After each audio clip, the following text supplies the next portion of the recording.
try to tell people this about their health. The people that complain about their health seldom, if ever, get well. Why? Because they're focusing on problems rather than solutions. If we ever want to win, we've always got to think about what we want, not what we don't want.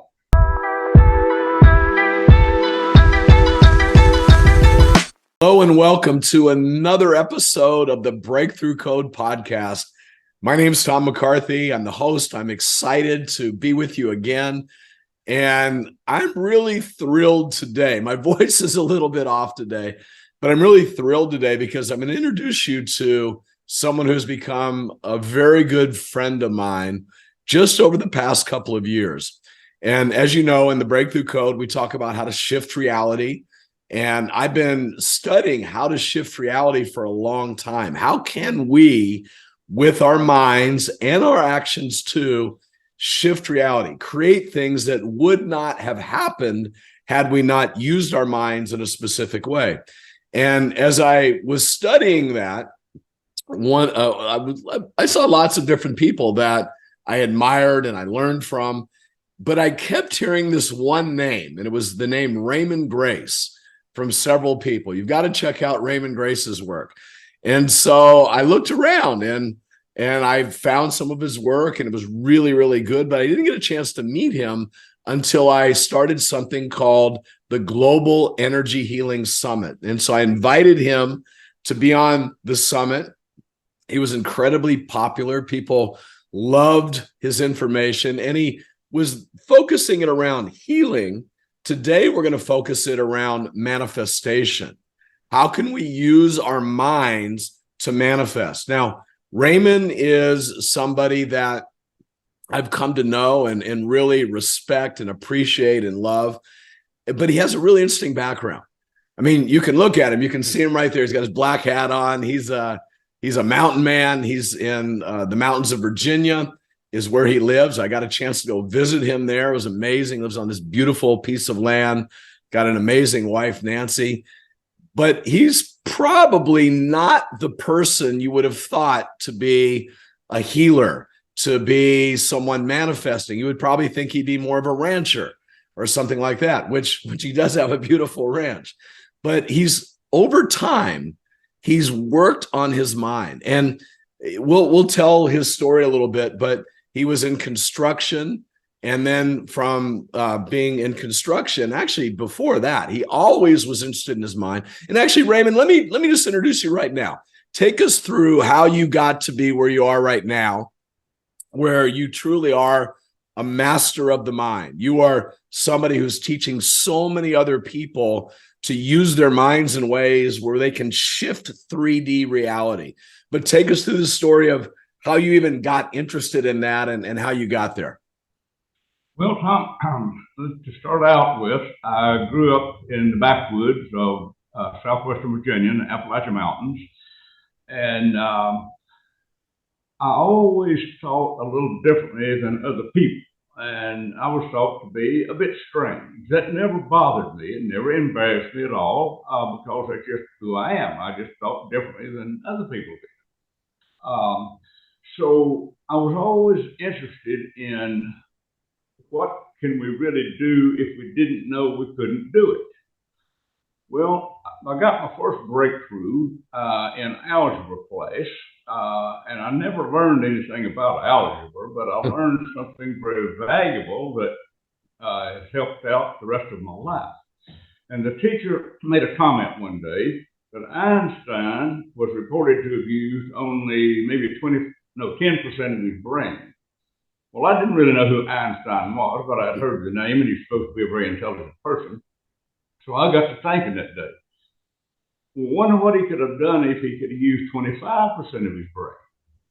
That question right there has allowed me to reach, I think, about 150 countries around the world. Because I've always been looking for what I call the truth, because I never really felt that we had all the truth that we needed to know, and we still don't.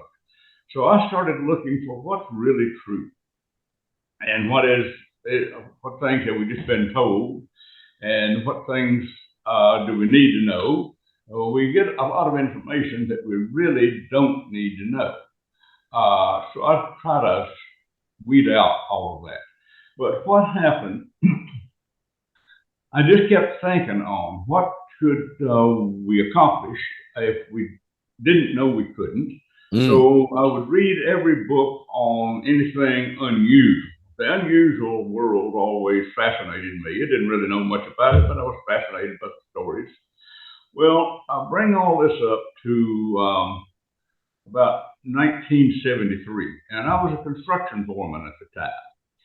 And that's really all I'd ever done. Well, at 73, I was in 1973. I was only 29 years old, but I think that's how old I was at the time. But anyway, I heard a TV interview one day, which I very seldom ever watch TV, but I was on a construction site down in South Carolina away from home, so I just happened to be watching TV. And there was a person there making a talk that day on the power of the mind, and he was going to offer a lecture. So I think I'm going to see what he's got to say. Well, that led me to become acquainted with a fellow by the name of Jose Silva, who was the originator of the Silva mind control method, which I got acquainted with, and I worked for him for about 5 years. So I learned quite a bit from Jose. But I also was interested in Native Americans and their view of spirituality. So I learned what I could from them. I had a few friends, Native American people. Rolling Thunder was one. A fellow by the name of Chief Two Trees over in North Carolina was another. And I just would observe these people and talk to them. We were good friends, and I learned that. Then I learned this back in '93.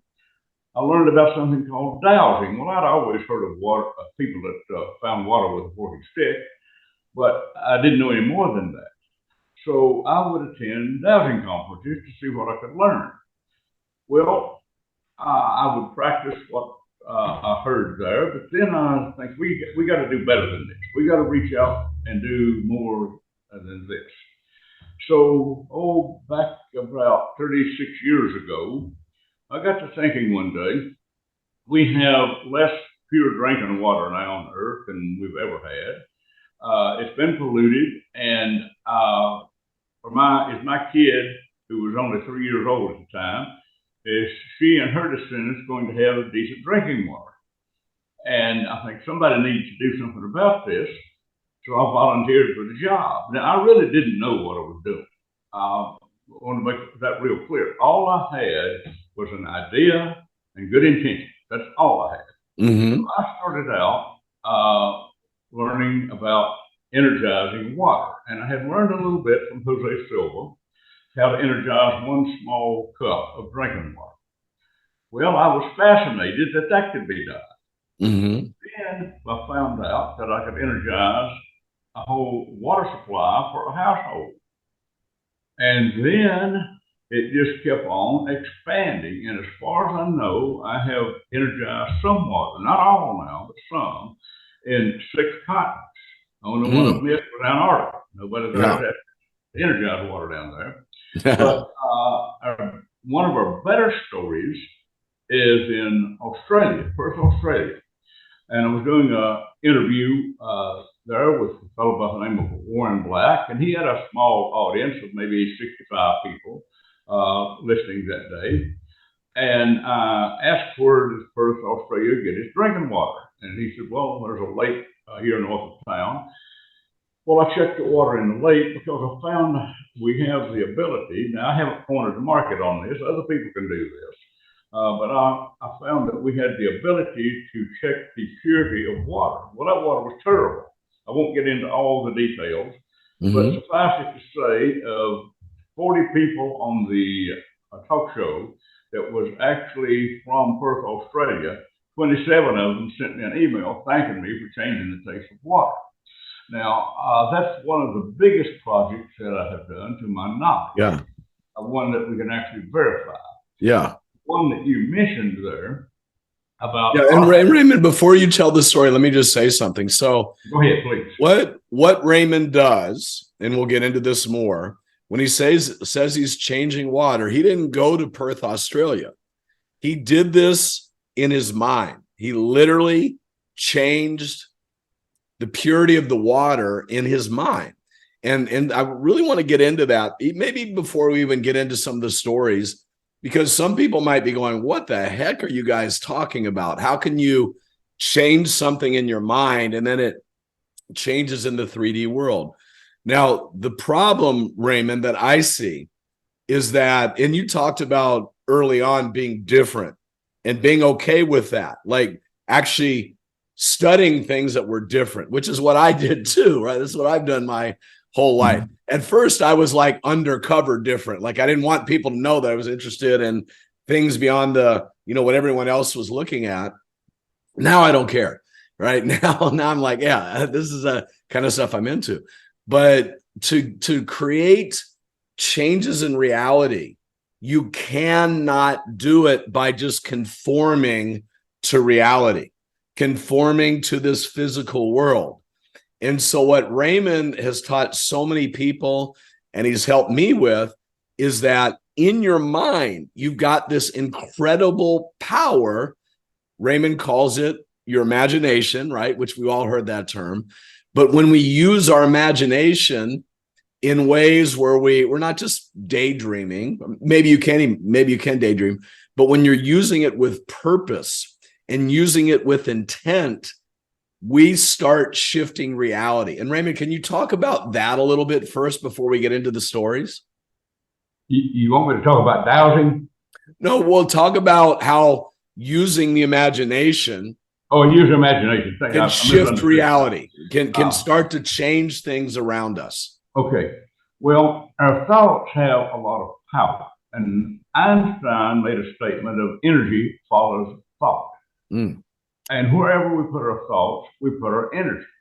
And in my simple comment on this, all things, including beliefs, thoughts, and memories, are simply forms of energy. The intelligent human mind has the ability to transform energy. So I try to tell people this about their health. The people that complain about their health seldom, if ever, get well. Why? Because they're focusing on problems rather than solutions.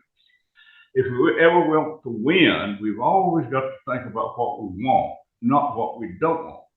Because the subconscious mind apparently will not make a decision as to whether your thoughts are good for you or bad for you. It will simply follow the directions you give it.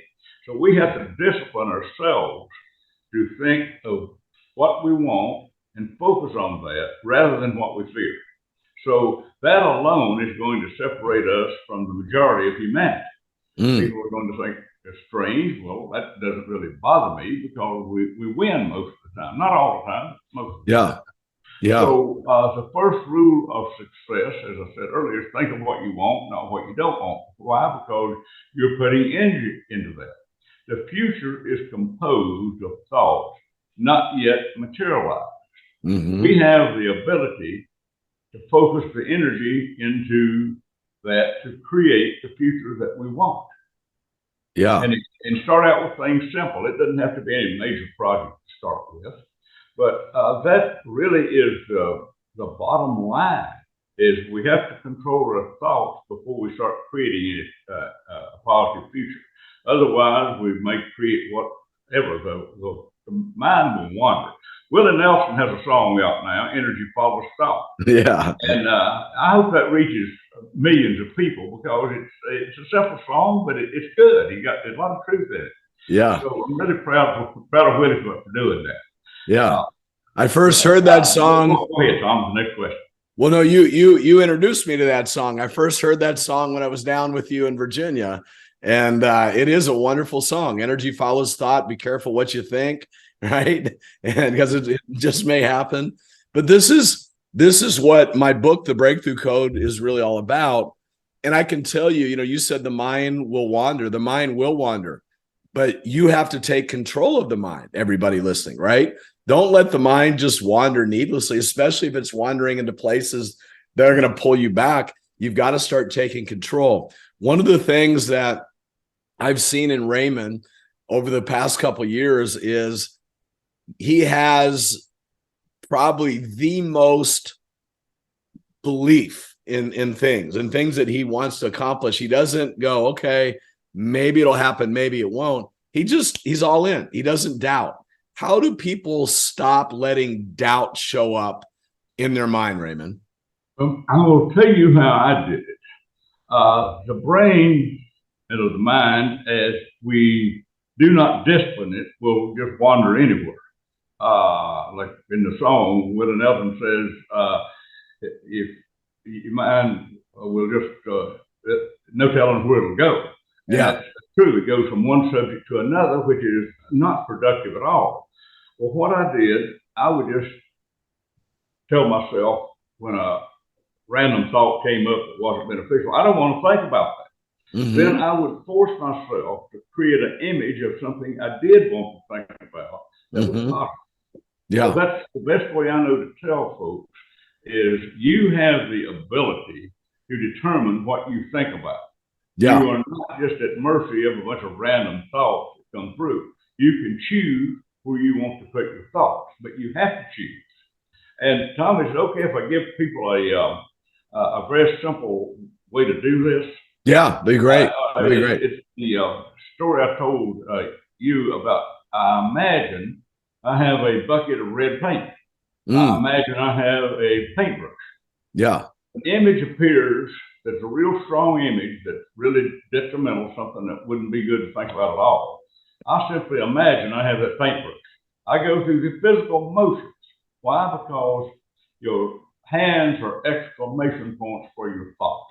I dip the paintbrush into the red paint, I make a big red X and say, I don't want to think about that. Yeah. That has been tremendously effective. Then That's you create an image of what you do want to think about. That is the simplest way I know to show folks how to discipline their mind. That's a great one. Hey, you said something that I want you to just talk another minute on.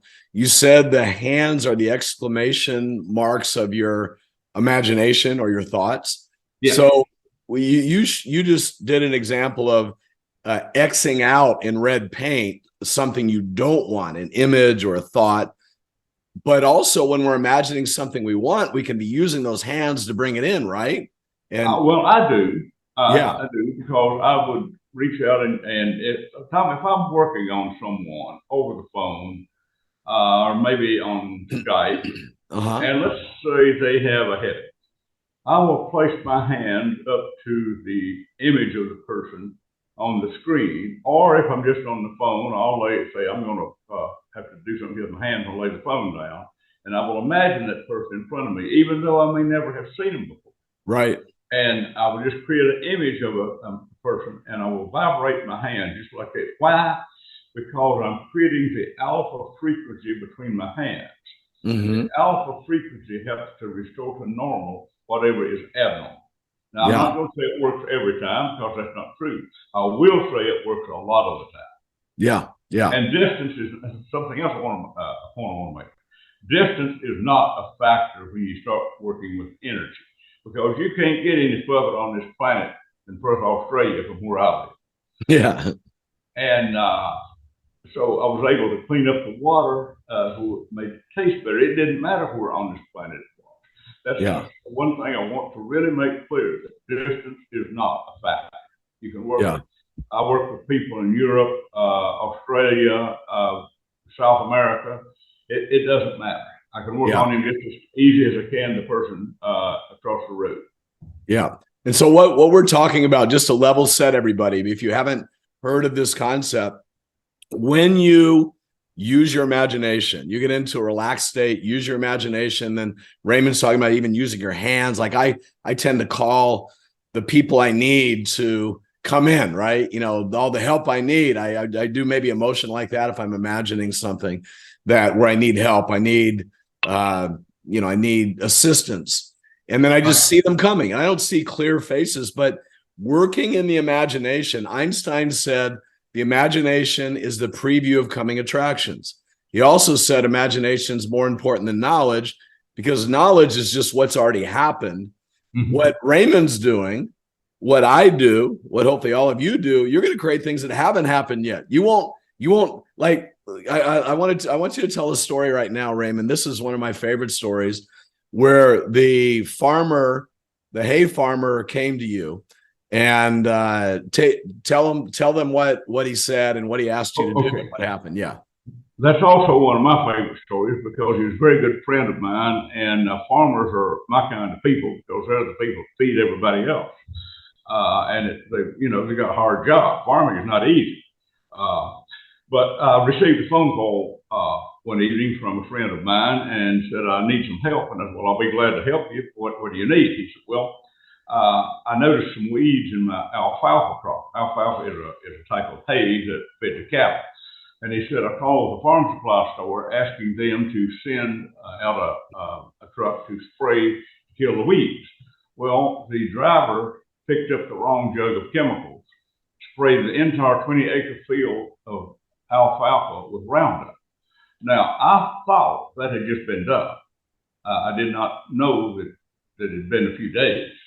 But I said, well, what does it take to solve this problem? He said, I have to plow the ground up, reseed, start all over, and it'll take a year. Well, that's enough to bankrupt a small dairy farmer. I said, don't plow the ground right yet. Give me 2 days, and let me see what I can do for you. I don't know what I can do, but I would really like to help. Well, I didn't hear from him in 2 days. I didn't hear from him for a month. At the end of the month, he sent a picture of cutting alfalfa hay that normally would have been about 2.5 feet tall. This was 4 feet tall. And he normally got 3 cuttings a year off the field. That year he got 5 cuttings. We doubled his alfalfa crop. And what I did, because I didn't know any better, I use the term scramble the frequency because there's a frequency to everything. And I'm just going to leave it at that right now. But I scrambled the frequency of the Roundup and transformed it to the frequency of fertilizer. And I've had people say, how did you know you could do that? I didn't know I could do that, but I didn't know I couldn't either. So it was the only thing I could think of. And it didn't matter how weird it might have been. I think there's a possibility that we might be able to do this. And sure enough, it worked. Yeah. And just so everybody knows, Roundup, if you haven't heard of it, is a very, very powerful chemical that kills everything. And you said, Raymond, that at the time he called, you thought they had just sprayed it, but then you found out later it had been sprayed a few days before and everything was completely gone. That's correct. Had I known that, I would not even attempt it because I would have known logically it was impossible. But since I thought it had just been sprayed that day, I thought, well, maybe I can change it. Yeah. I had no idea at all that all this alfalfa had already died. Yeah. So I'm glad he didn't tell me because if he had, we wouldn't have the story today. Yeah. So, but all Raymond didn't go to the field. He didn't inspect anything. In his mind, he imagined the hayfield, and he imagined what the frequency of Roundup would be, and then shifted that in his mind into fertilizer. And then a month later, the guy had the biggest crop the tallest crop he'd ever grown, and got more cuttings than he'd ever gotten.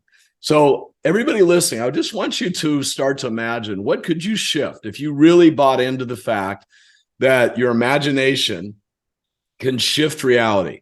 And by the way, your imagination is already creating reality because whatever you're imagining is your reality, right? Whatever is already in your head is your reality. What we're talking about, though, is how can you make your life better? How can you make your life more prosperous, healthier, more enjoyable, happier? One of the things, Raymond, you also taught me, which is a great little tool, is when someone's not maybe treating you well, like someone's being rude to you at the checkout line in a grocery store, you do something in your mind, and you don't say anything out loud, but you do something in your mind. You remember what you told me? You remember that one?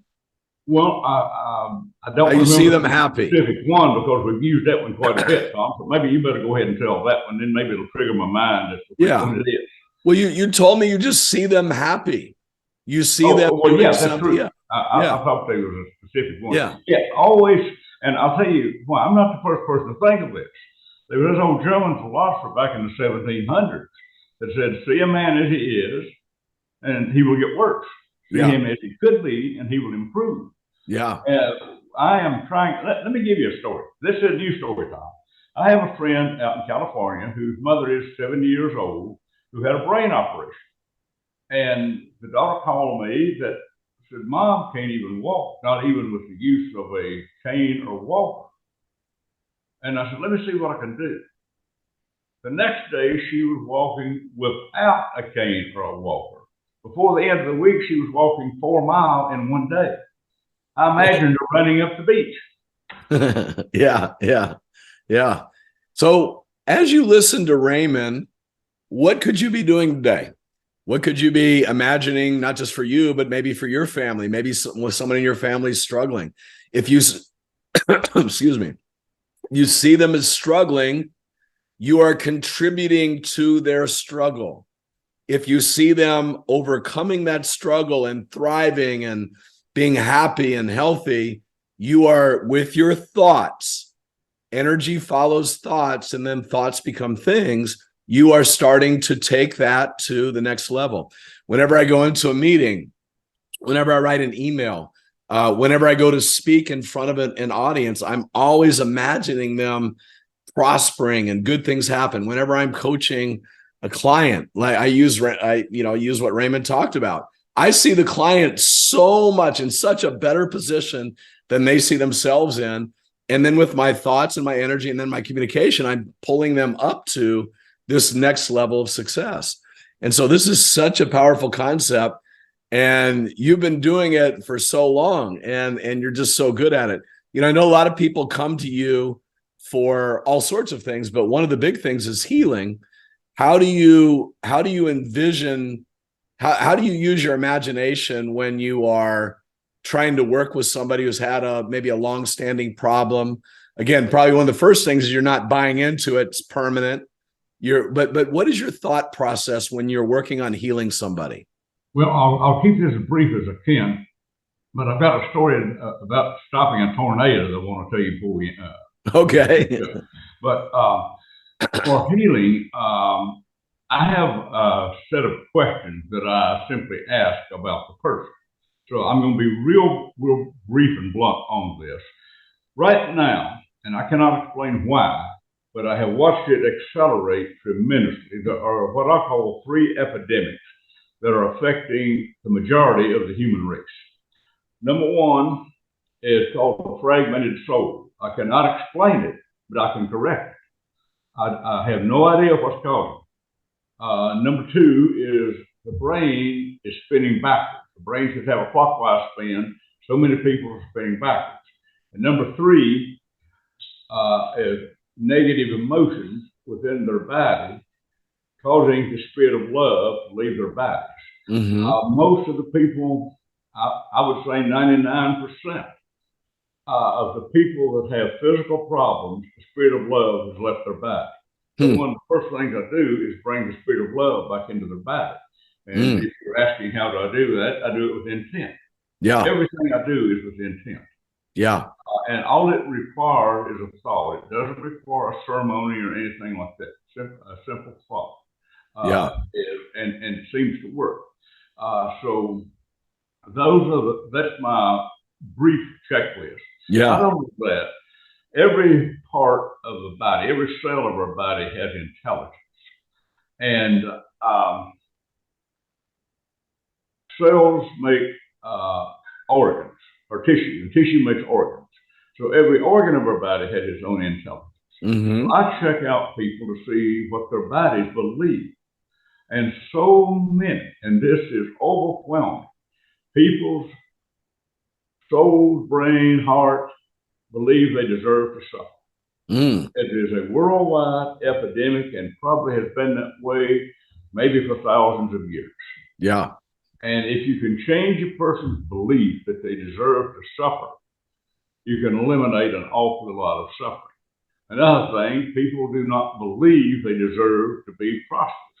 A Yeah. lot of people don't believe they deserve to be healthy. Yeah. What I'm talking about here, I can check these people out, find out what they truly believe, which is why they're having the problems they have. Yeah. So you can change your life for the rest of your life by simply changing your belief system. Yeah, I love that. Well, and that's why, you know, getting back to the mind and the imagination, you know, now some of these beliefs we're not aware of, like thinking that we need to suffer might be an unconscious belief, but if it's in the mind, it is going to create suffering for you. If you don't feel you deserve to be prosperous, if that's somewhere in your mind, in the subconscious, or I call the superconscious mind, your mind is actively creating, actually blocking opportunities for you to be prosperous. So these are things you have to start to become aware of. Your mind is so powerful. You know, Raymond just talked about how with his mind, he was able to shift Roundup into fertilizer, turn it into fertilizer. Now, did we go out and study it scientifically? No, we didn't need to. The crop grew. Roundup had killed everything a couple days before he worked on it. So talk about the tornado. Okay. Tornado. I want to give you an example of using your hands. In this case, I use a knife. I'm a little bit limited on space here, so I'll have to keep kind of minimized. But I've had a number of people ask me to help bring rain to farms and ranches, and overall, we don't have 100% success on this, but we have some good success, enough to people keep asking. And there's different reasons why. There was a ranch up in Manitoba that the rain would come in within a few miles and just stop. I found there was an energetic wall there that was blocking the rain. I moved the wall and it rained. That was one of the more strange ones. But about the tornado, this goes back about probably 8 years. There was a series of tornadoes coming up the Appalachian Mountain Range out of Alabama, across Tennessee, on up into where I live. And I stepped outside to check the weather, and it was continual flashes of lightning. The weather radar showed tornadoes heading right towards me, and I think we got to do something. So I hope you can see this. I'm going to hold it up here where I think you can see it. Yeah. I faced in the direction of the tornado, and I took my knife, and I just went, and I cut it horizontally like that, and I took my hand and I pushed it away. The tornado hit 6 miles of the north because I was facing west when I did that, west to southwest. So I pushed it to the northeast, and I pushed this to this side of the southeast.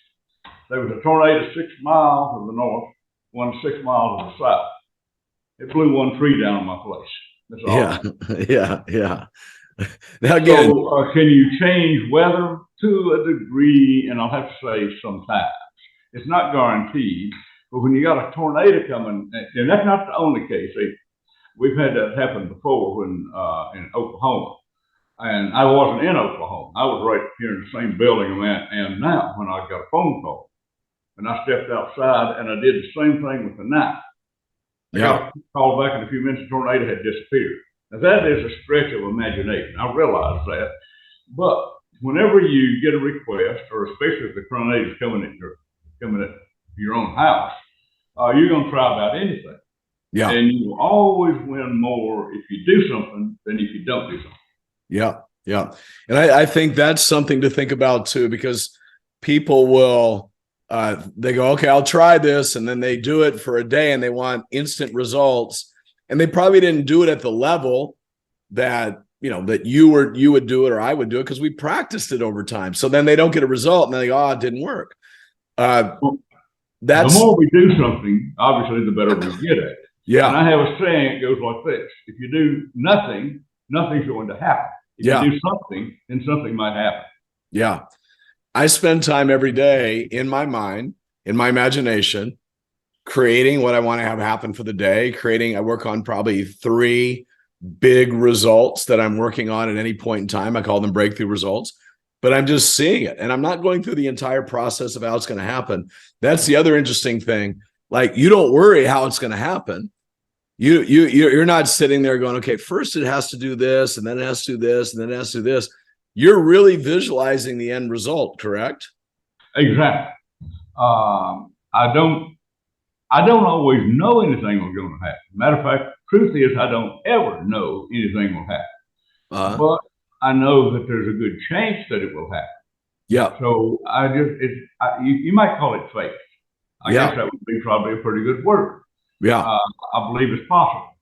If we believe something is impossible, we'll never accomplish it. Yeah. But if we believe it might be possible, then the chances are we can probably get it done. Yeah. Now, there's another really cool story you told me probably a couple of years ago about how a family that you had known had arsenic in their water, which, if you know arsenic, it's very, very poisonous. And again, this wasn't anywhere close to you. I think it was up in Canada, but just kind of take people through what you did in that situation. And the situations we're talking about, he's got thousands of them. As a matter of fact, if you heard the story about my son, Tommy, who had met a guy, bumped into a guy on a sidewalk that was running in the opposite direction. The guy stopped and said he needed to talk to him. And then he ended up committing $100 million to an investment that my son was involved in.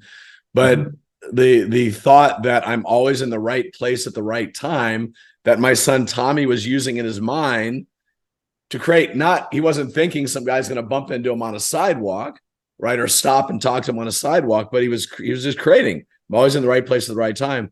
That came from Raymon. That's one of the ones that you do every day, I think, right? But let's actually talk about that first. Why do you program your mind to always be in the right place at the right time? Then we'll do the story about the arsenic in the water.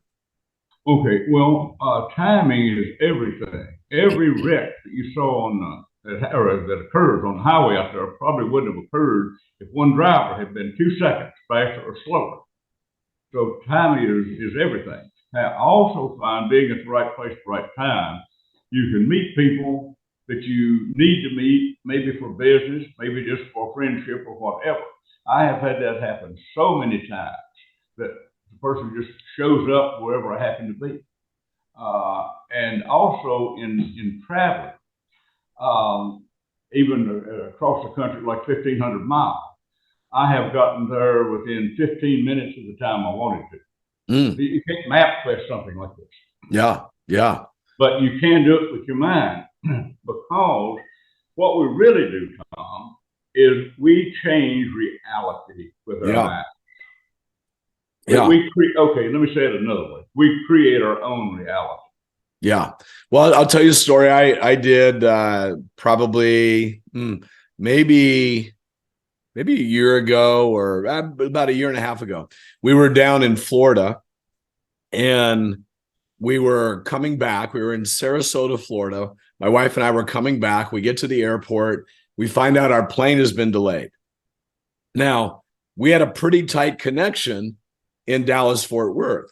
And so I'm watching this plane get delayed, and I'm pretty concerned. And so I go up to the lady there at the airport, and I said, hey, what are the options if we miss our connecting flight? Can we still get home? Because I had a very important meeting. I had to be here for the next day. She said, no, this is the last flight. And if you miss that, we can get you back, but not until tomorrow, where I would have missed like 2 or 3 meetings that I really needed to be at. And she said, we need to change you to a different flight in Dallas, because this one's not going to make it. And initially I was like, oh man, that's going to be trouble. But then I said, hey, wait a minute. Raymon wouldn't accept that. I don't know if I actually said that, but I thought about you. And I said, you know what, let me work on this. And so I went back, and in my mind, I just saw it arriving on time, plenty of time to catch the flight. The lady now, like, it got delayed even more. But when it got delayed more, I did not change my mind. I didn't go, oh, now look what happened. Now it can't happen. It looked like it was impossible. It looked like we were going to arrive like 20 minutes after that flight was going to have left. And we were in another terminal where, it would have been like a 20-minute walk to get there. So everything looked impossible. But in my mind, I'm just working on it. I'm seeing it. I'm seeing us on that flight. I'm seeing us at home. I literally saw us at home. I saw it. I felt it. I believed it. And I was so confident that had happened. And I had my little dowsing pendulum, and I was just dowsing what's my level of certainty? And it was like a 9 or a 10. It was very, very high.